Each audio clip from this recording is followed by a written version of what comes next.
সবাই কেমন আছেন? আশা করি ভালো আছেন। আজকে আমি করছি লাউয়ের খোসা দিয়ে কালো জিরে ভর্তা। এটা খুবই স্বাস্থ্যকর ও হেলদি। একবার বানিয়ে খাবেন, গায়ের সব ব্যথা ভালো হয়ে যাবে। এর জন্য লাগছে লাউয়ের চোখা। চোখাগুলো একটু মোটা মোটা করে ছিলে নেবেন।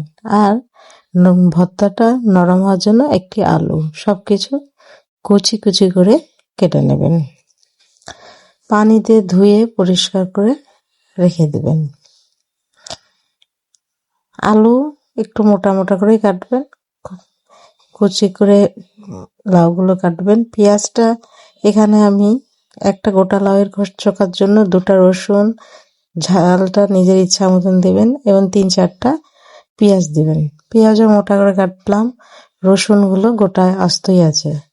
এবার একটু বেশি যদি ঝাল খেতে চান তাহলে মরিচ শুকনা কাঠখোলায় একটু টেলে নিতে হবে। খুব বেশি পোড়ানো যাবে না, হালকা একটু টেলে তুলে রাখতে হবে। আর যেহেতু কালো জিরা দিয়ে ভর্তা, কালো জিরাগুলো একদম মৃদু আছে হালকা 2-1 সেকেন্ড একটু ভেজে নিতে হবে শুকনা কড়াইয়ে। এখানে তেলের কোনো ব্যবহার হবে না। এবার ওই কড়াইয়ের মধ্যে সামান্য 1 চামচের মতন তেল দিয়ে তেলটি হিট হওয়ার জন্য অপেক্ষা করতে হবে। হয়ে গেলে পেঁয়াজ, মরিচ ও কাঁচামরিচ ও রসুনগুলো দিয়ে দিতে হবে। এখানে রসুন একটু বেশি দিলে ভর্তাটা খেতে মজা লাগবে। এবার পেঁয়াজ মরিচগুলো যখন একটু ভাজা ভাজা হয়ে যাবে তখন লাউয়ের খোসা ও আলু দিয়ে ভালো করে ভাজতে হবে। ঢাকনা চাপা দিয়ে ভালো করে সিদ্ধ করতে হবে এবং নাড়াচাড়া করে ভাজা ভাজা করতে হবে। 2-1 মিনিট ভাজার পরে দেখবেন যে খুব একটা পানি বের হচ্ছে না। তখন 1/2 চামচ হলুদ ও স্বাদ অনুযায়ী একটু লবণ দিয়ে দিবেন। এখানে আমি 1/2 চামচ লবণ দিয়েছি।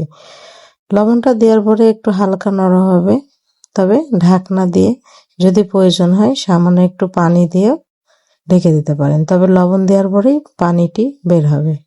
এটা আপনার চোচার সিদ্ধ হওয়ার পরে ধারণা করতে হবে। কোনো লাউয়ের খোসা দ্রুত সিদ্ধ হয়, কোনোটা হয় না। যদি না হয় সামান্য একটু পানি দিবেন। তারপরে ভালো করে নাড়াচাড়া করে ভাজা ভাজা করে নেবেন। শিলপাটায় করলে খুবই ভালো। যদি মিক্সিতে করেন তাহলে আগে এই শুকনা মরিচ ও কালো জিরাটা মিহি করে নেবেন শুকনো অবস্থাতেই। আমি এখানে শিলপাটা ব্যবহার করছি, এর জন্য সামান্য একটু পানি দিয়ে ভালো করে বেটে নিয়েছি। মিক্সিতে শুকনা গুঁড়া করার পরে সামান্য একটু পানি দিয়ে একদম শুকনা মরিচ ও কালো জিরাটা মিহি করে বেটে নিতে হবে। এবার ওই চোখলা আলু, পেঁয়াজ, মরিচ যা ভাজা উপকরণ ছিল সেগুলো ভালোভাবে ভেজে নিতে হবে। বাস মিহি করে বেটে নেবেন, হয়ে যাবে।